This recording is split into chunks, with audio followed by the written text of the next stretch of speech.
are able to control the game and hopefully come out with a positive result. All right, so we've been talking about Restrepo. Apparently there's no audio. So we talked about San Antonio. We've purchased Kyle Murphy. They've been a force to be reckoned with. What I wanted to mention about Restrepo was that they originally got him as a third string goalkeeper. They had Matt Cardone, as their first stringer. Yeah. And then last year, it became apparent that Restrepo was pretty much their go-to keeper, and it's carried on for this season. Yeah, Restrepo. I mean, it's been pretty interesting, to see them sign him as a third string, and then he's ended up, where he's at the moment. And so it's just, it's really interesting. And of course, you see now, and I want to get to how Nico Corti has even been doing too for RGV, because of the fact that we have signed a ton of new starters. We got rid of both of those backup goalkeepers, and now we have this guy that has gained a lot of confidence, and on the other side can actually he can be the key to RGV's success tonight. Yeah, most definitely. So, guys, whoever's watching right now, I know there was somebody that called the Down in the Valley hotline. Go ahead and call us again. The phone lines are open. If you guys want to talk about RGV, you guys want to talk about the South Texas Derby, how they played against Fresno. How did y'all think about it? What do you think of this signing by Kyle Murphy to San Antonio FC? Also, we will be talking about Charlie Ward in the next couple of minutes. But in the meantime, we have just received the lineups for RGVFC and San Antonio for this South Texas Derby. The lineup for San Antonio FC, you're going to have Nico Corti as the goalkeeper, number 0. For RGV, you mean? For RGV. You'll have Connor Donovan, Kyle Adams, Manny Padilla is back on the starting lineup, as well as Omar Ontiveros will be back in the starting lineup for RGVFC. So you're looking at a back line of 4 with Ontiveros playing Padilla playing as right back, Omar Ontiveros and Connor Donovan as center backs, and Kyle Adams will continue to play left back.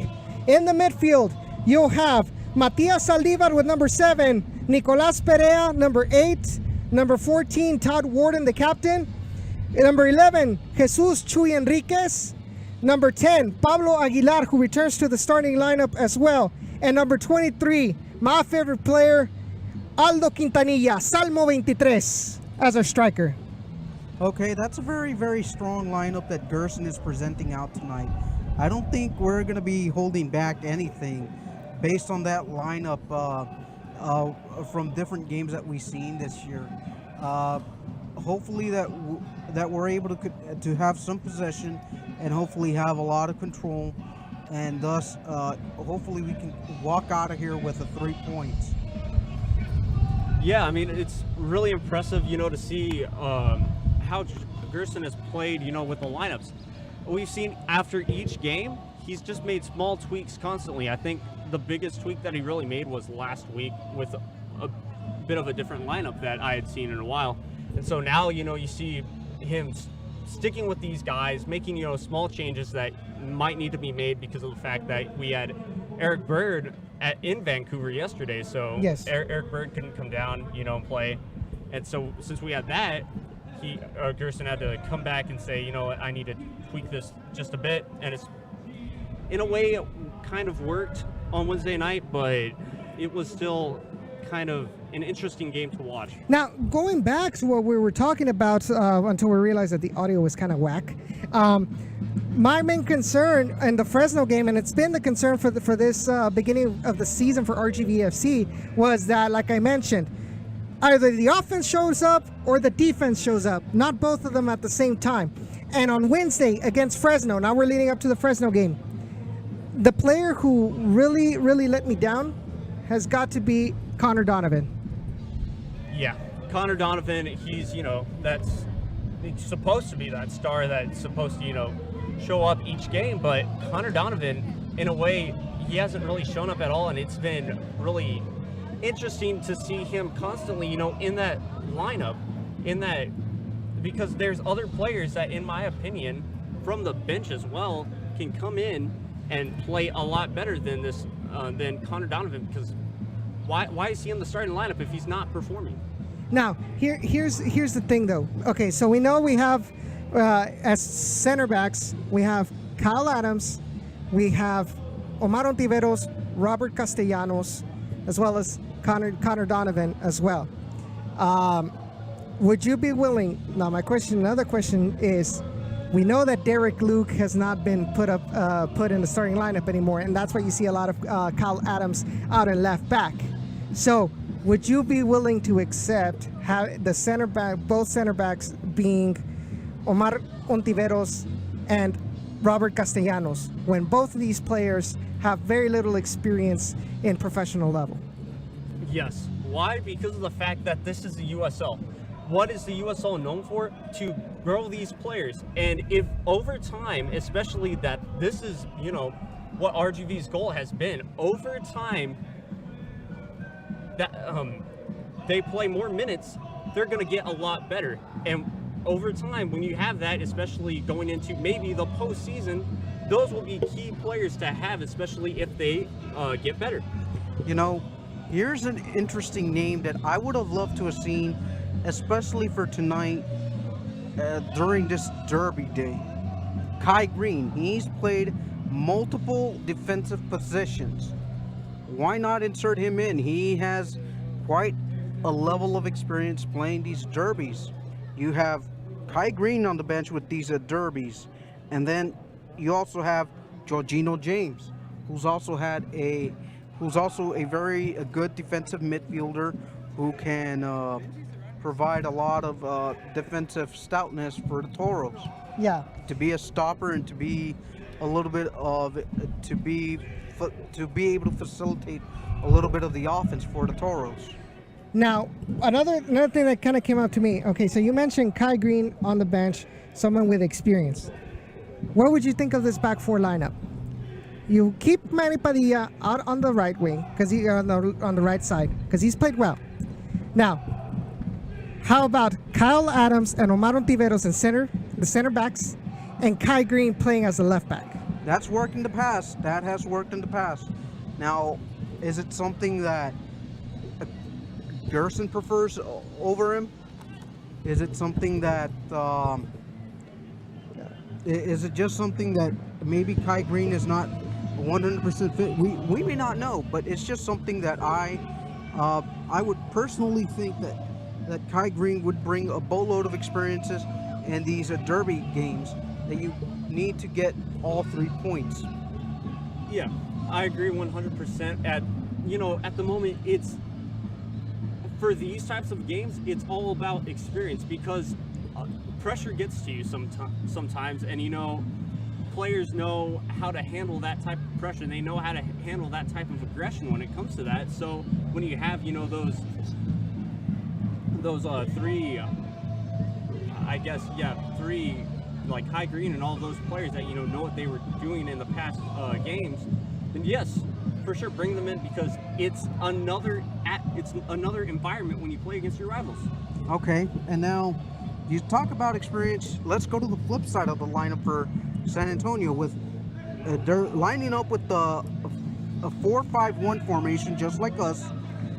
They got Diego Restrepo in the net, and then you got 4 defenders in Darnell King, Ryan Felix, Ryan Rochand, and the ever so veteran of this team, Greg Cochrane.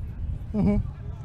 And then in the midfield, you got Wellington Pekka, the ever veteran from Colombia, Rafa Castillo, and then you got Omar Gordon, and then midfielder Sonny Guadarrama, and then another of our local fan favorites, Jose Escalante. Ex-fan favorites. Yeah. We can't jeer him. I mean, we got to give him a little Andrew McCutcheon type of love. And you know what? Going back to what we were talking about, how fiery. And And the last guy on the starting lineup, Alex Bever, is the forward for San Antonio. So Yeah. go ahead. So, RGVFC fans here at HB Park, they have to give their 100% when it comes to putting pressure on San Antonio, especially Jose Escalante. Now, it saddens me. I know that as a player, you're going to go to where you're being paid. In this case, with Kyle Murphy and Jose Escalante, San Antonio wanted to get them. Okay, fine. But to the point where so quickly you forget about the fans who cheered you for 2 years, and now all of a sudden you're sticking up for the fans that totally belittled you, totally made fun of you, hated you, and all of a sudden you're defending them and saying, oh, well, San Antonio is the best team in Texas. I mean, isn't that a little bit sad? A little bit, yes, because they called him a flopper, they called him diver, they called him all sorts of names, and Yeah. now he's like the Holy Saint John King to them. You know, he's not the first wonder of the world. I'm sorry, but this is a guy who has literally owned you guys for quite some time. Yes, definitely. Sorry guys, it's just that they decided to raise the volume here with the music. So anyways, guys, if you're watching right now live on YouTube, be sure to give us a call, give us your opinions. Go ahead and give one to them. Give us your opinions about RGVFC. We're talking right now about San Antonio. We kind of touched up about Fresno. And so what did you all think about the Fresno game? So we talked about the defense, that especially Connor Donovan, but the offense, my God, has got to be one of the best offenses we've seen out of RGVFC. True. The thing about our offense is that I think Gerson has already meshed them to the point where they can they're somewhat already meshed together to the system that he wants them to play. It's now getting all three pieces together, from the set pieces, from the defending to the attacking, all in a 90-minute span. Let's get these things together, because from the last home game to now, I still think we give up. I still think we give up one too many cheap fouls, one too many cheap goals from time to time, and I think it's just something that the team needs to improve on a game-by-game basis. Well, yeah, I mean, I agree on that, but once again, it also just takes experience. With those, cheap fouls and dumb fouls that, you don't expect from, and they're, dumb in the tactical line, well, I mean, that just comes with experience. But to put on Edson's point that, the offense was really good, yes, I enjoyed it. They still need to work on, obviously, not giving up the ball in the midfield, not giving up the ball when they don't need to. And what I saw on that game was a lot of, kind of countering. And they were also, a lot of times pressed in Fresno's side, and that hurt them once again, because Nico Cordy had to come up big, and he did a lot. And so when all that happened, it's just interesting. So sometimes, in my opinion, they did end up scaring us, of course, and giving up those 2 goals did not help, their chances of winning. They had to come from behind twice. Of course, we can also talk about that no goal that should have, in a way, been a goal, but it's just, all in all, I give them probably, like a C+, close to a B- for that game. Yes, definitely. That's a very positive sign for the team, that they were able to fight back, not give up, and just lay it down on the road, just like our previous 3-game road span. Something I would like to see very differently is to have an attack mode from the first minute. Put the pressure on them. Let the crowd play a little bit. Let them get into it. let's show why we can have one of the most fearsome fan bases of all the USL. Yes, I definitely agree. I just feel that for many instances that Gerson Echeverry tends to let the other team have the ball. We know RGVFC has a tendency to be very counterattackish, but you mentioned it last time that it seems that RGV is very uncomfortable when they don't have the ball. It's weird. It's weird to put it that way. Yeah, but it's true. They're just, when they don't have possession, when they're not controlling the game, they don't know how to get back to that, what they once had. What they once had was, possession. They just don't know how to get back to it when they don't have it, and so it struggles sometimes. But when they have that ball, and they're really, cautious with it, they look fantastic. They look like they could be one of the best teams in the USL. But when they just don't do that, when they just don't have the ball, it's scary, and that's when goals are given away, and that's what we've seen even at home. That's why we've had those 2 draws that we shouldn't have had at home instead of those wins. Yes. Come out. So they just need to watch out for that. And when they don't have the ball, they just have to relax and play regular defense, because I think it's capable for them to come out and play good defense when they don't have the ball. I mean, we have the players to play good defense. The question is, it's those mental lapses that they have. They make some very stupid mistakes that have costed us a lot of points, not only at home but also away, as you saw against Fresno. I mean, thankfully, like I alluded to earlier, we gave during our last home game we gave away a lot of silly fouls and set pieces opportunities that eventually could end up on goal. That's just my biggest fear with this defense of ours, is that one of those games we're going to give up a cheap foul, we're going to be giving up a set piece goal when we do not need to. That's just my biggest fear, just going forward with this team. I know they're capable of playing defense, but then once that little fear factor kicks in a little bit, I'm just afraid of that one set piece goal that might drive us to defeat, instead of holding on to a 1-1 draw or a scoreless draw or whatever the scoreline may be.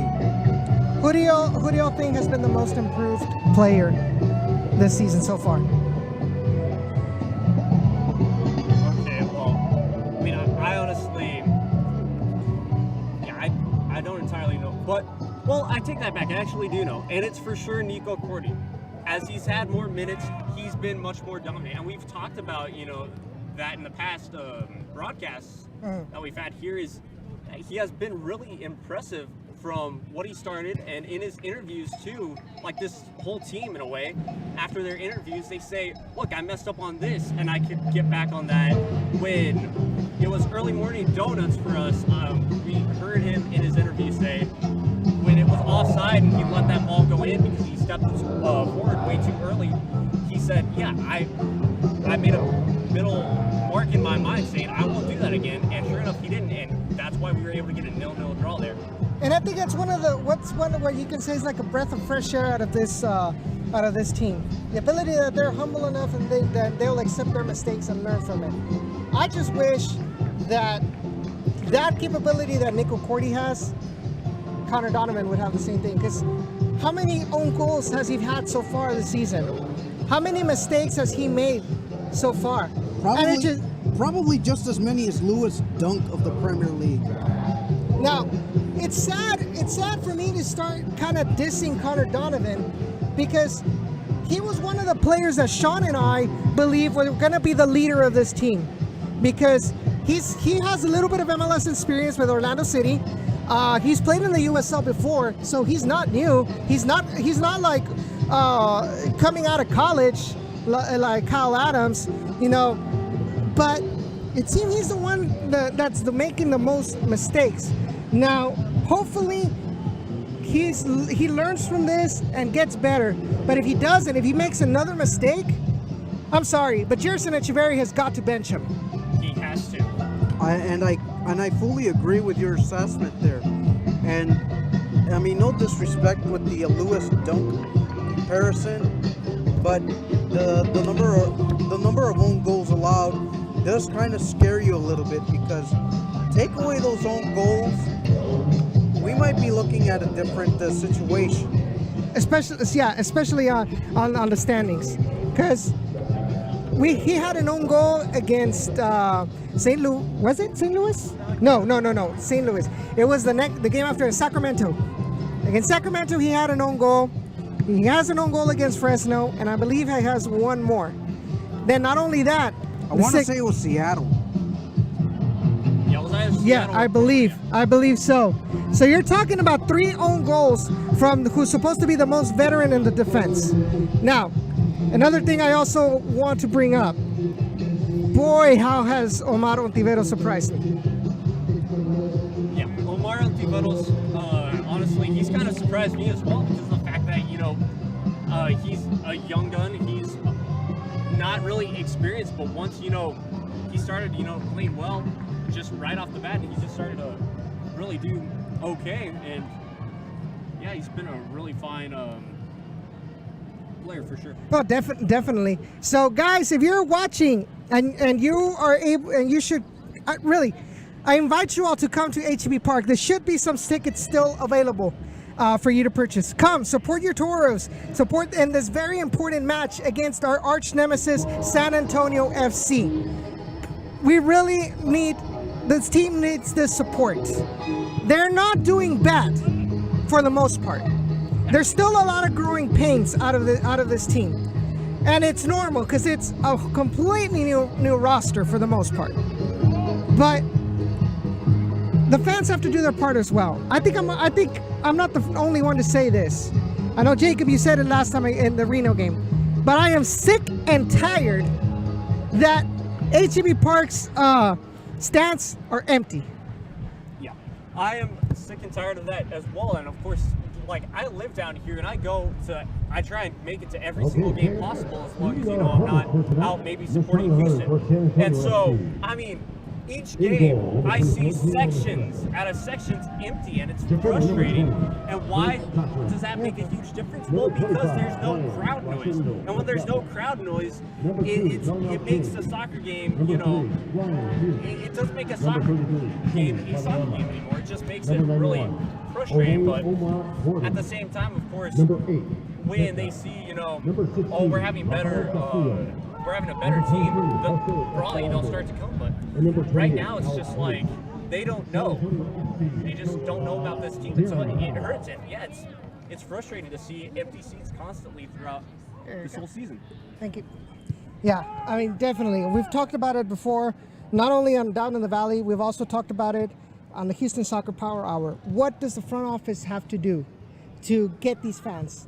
Now, number one, we mentioned, adapt to the culture that we live here, and make the fans here loosen their grip on their Liga MX teams, and make it normal for them to, okay, I support a Liga MX team, I support America, I support Tigres, but I also support RGVFC, and there's nothing wrong with that. A lot of the people right here, you ask them, hey, have you gone to an RGVFC game? And you're like, no. It's like, well, we have a team? And we're like, yeah, it's a second division. Oh, no, I'm not gonna. Thank you. I'm not gonna support them. It's hard enough, and we see it with Houston Dynamo. For an MLS, a first division team to get support, much less a USL team. Now, the thing that makes me mad is that both organizations, Dynamo and RGV, they're run the same way. So if you're not seeing the results with the Dynamo, what makes you think you're going to get results with RGVFC doing the same thing? Yeah, exactly. And I mean, thank you. What you're saying, I mean, it's frustrating. Yeah, it's the way that they are run, because not to mention, it's also, Houston, not only do the Dynamo struggle with that, but also the Houston Rockets struggle. Why they just don't advertise enough. And for especially us, when Houston Dive will take away our players that we can help, a market with. It's tough to end up, making it or showing that we have a superstar. We have this guy that can actually, make it something. Now, okay, this is a very, very, very good leeway into our next subject. You talk about the Dynamo taking our players away. Last season, we lost arguably our best player from 2016 and the first half of 2017 in Charlie Ward. Yeah. This week, it was announced that he was released from the Dynamo roster. He is now a free agent, and we lost a really good player. Now, it irks me because they took him because they felt he was ready for MLS. He gets over there, everybody starts saying, oh, he's not ready for MLS. Maybe Wilmer Cabrera thought the same thing. Oh, he's not ready for MLS. He stood in the stands. He only played Open Cup. He only played Charities Cup. And yet, he was not brought down to RGV to continue his development, which is what RGVFC is supposed to be for, development. Exactly. And yet you have players like Eric, who barely came in last week or last home game against Reno. They've brought in obviously Mames because he was coming off an injury, but no Malky, no Charlie, no Kevin Garcia. Well, what do we know up to this point for Malky and Garcia as upon their injuries? Let's not forget that one of them is coming off a very serious. Malky's coming off I believe it was concussion protocol. Yes. So that might be a factor. When I saw him last week at the Galaxy game, I should have asked him, but in the naked eye, he looked fine. But since it is concussion protocol, it's a very strict process that the players have to go to. Look at Dylan Remick. Dylan Remick got injured with a concussion protocol in preseason. Yes, he's still out. It's so many weeks into the season, he still hasn't come out. Now, yes, okay, so we're barring George Malky because of that. But Kevin Garcia had received minutes with MLS in the beginning of the season. Didn't work out for him. It was apparent.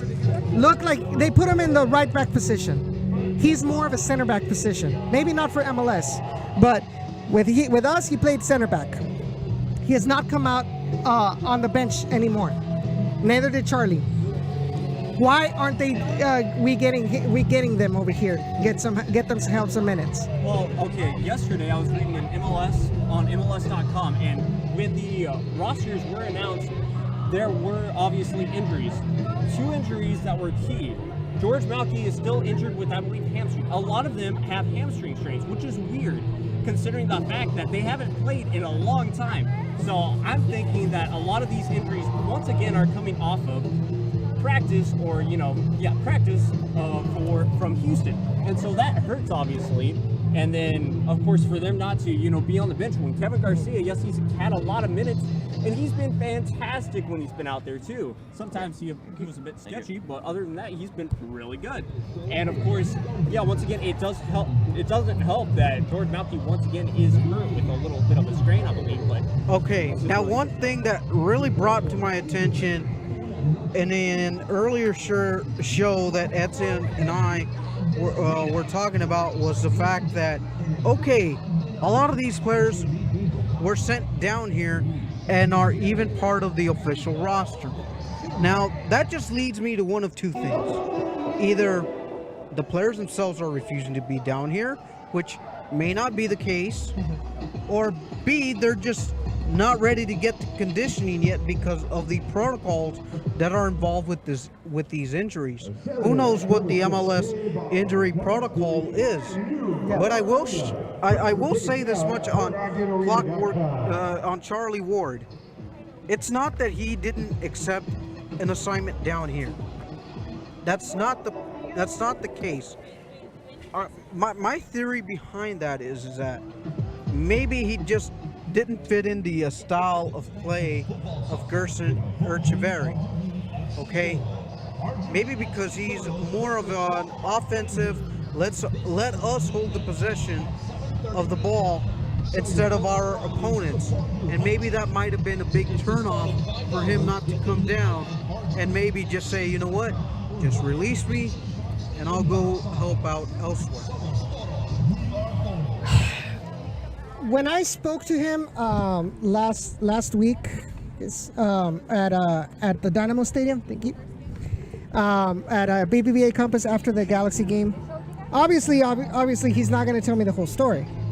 But it seemed to me from what I saw from Mauki and from Charlie is that they were very eager to come and play, even if it was for RGV, because they were pretty much not spoiling themselves, but they were just there taking up space in the suites, and that's how they felt like. Now, when Charlie played in the Open Cup, no, not Open Cup, Charities Cup against Cruz Azul, and he came in off the bench, I spoke to him, and I told him, hey, you played a decent game. You played really good. But he told me, thank you, but I feel super rusty because I don't have any minutes. And there's only so much I can do without having minutes on an actual game. It's a completely different experience between practices and being out there in the game.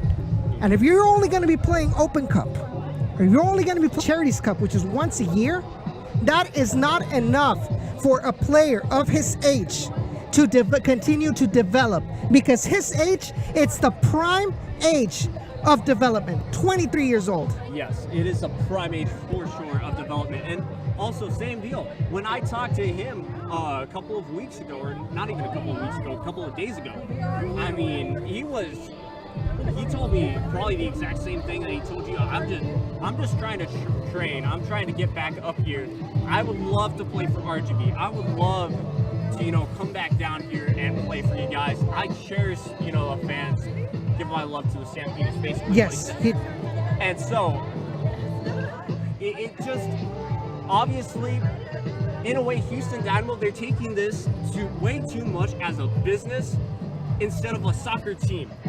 When you take something like this as a business trying to make money, which I don't even know if they are, then no. If you read Nipun Chopran's article about that, you will see that almost all of D2 and below, and even some D1 teams, are not making money out of soccer because there's a lot of expenses that have to be done. And you have so many teams with attendance problems like we have right now. Yeah. They're not going to be making enough money out of that. You're going to be the Reds. Now, we touched, I don't know if it was with you or who it was when we touched upon it, that how long is this going to last? How long is the ownership going to continue to support, losing money out of this team? I mean, it's his investment. It's his money going into this team, and he's not going to get any money. And then Cesar said, well, we got to have more investors. Okay, how are you going to lure investors when the numbers that you give them, oh, we're losing money, fans aren't coming. How are you going to attract investors like that to RGVFC, to invest in RGVFC? So we're almost done, guys. So we talked about okay. So last thing we want to talk about, continuing with the Charlie Ward thing. How do you think this should be handled differently? How do you think this development relationship between the Dynamo and the Toros, how should it be handled differently? Well, very unfortunately, you look at the New York Red Bulls too. Okay, look at the success that they've had, and that's kind of a model that you should follow. Unfortunately for Red Bulls, they don't have that crowd support for their second side, and yet most of their second side team perform really well in CONCACAF Champions League, and unfortunately the Dynamo don't have such a prestige tournament to go to on a yearly basis. So maybe try emulating the Red Bulls Academy for a little bit. Try that out. The question is, obviously, so Red Bulls have been in CONCACAF Champions League. Dynamo hasn't. Now, our only other alternative would be Open Cup. But guess what? Dynamo says no. Toros, you cannot participate in Open Cup. Why? Because we're gonna grab your players, and Toros are gonna be playing in Open Cup, but you're gonna be representing the Dynamo. Now, is that fair? No, it's not really fair that way. Is that fair for the Dynamo fans? No. They want to go see their own players. They don't want to go see some Toros that they barely know. Exactly. And it's extremely not fair for the fans of RGV. Who knows? Maybe we have, DC Uniteds, New York Red Bulls, MLS teams coming to HEB Park to play against the Toros. Maybe we might see a little bit more support. Maybe not. Who knows? But that gives the Dynamo Academy their opportunity. Okay, so the Dynamo doesn't want to use their starting lineups for Open Cup. Okay, you got your Dynamo Academy.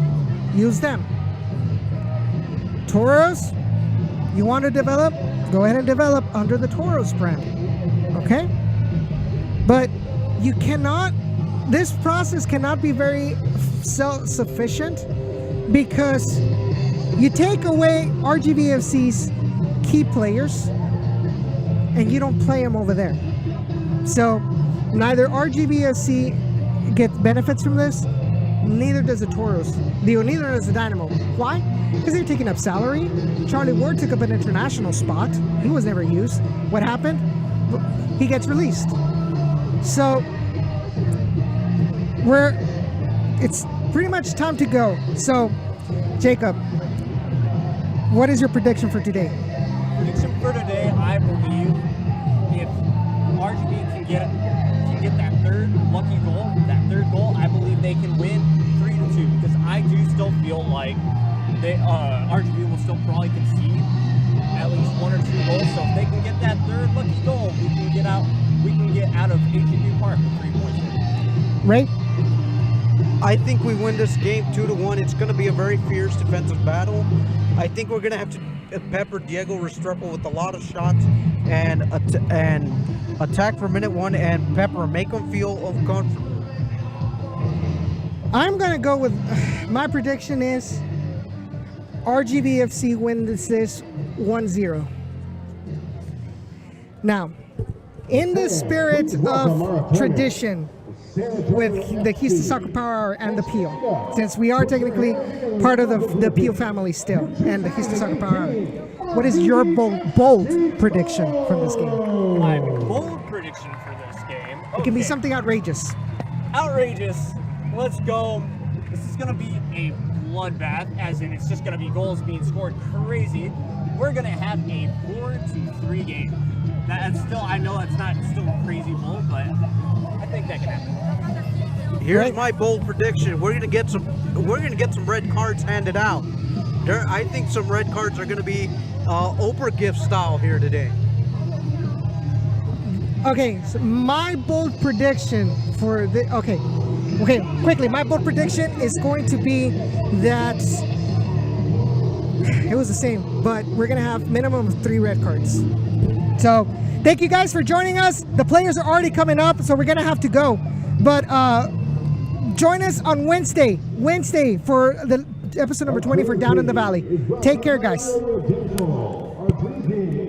All right, I'm heading upstairs already. Yeah, go ahead, man. Ah, there goes my legs.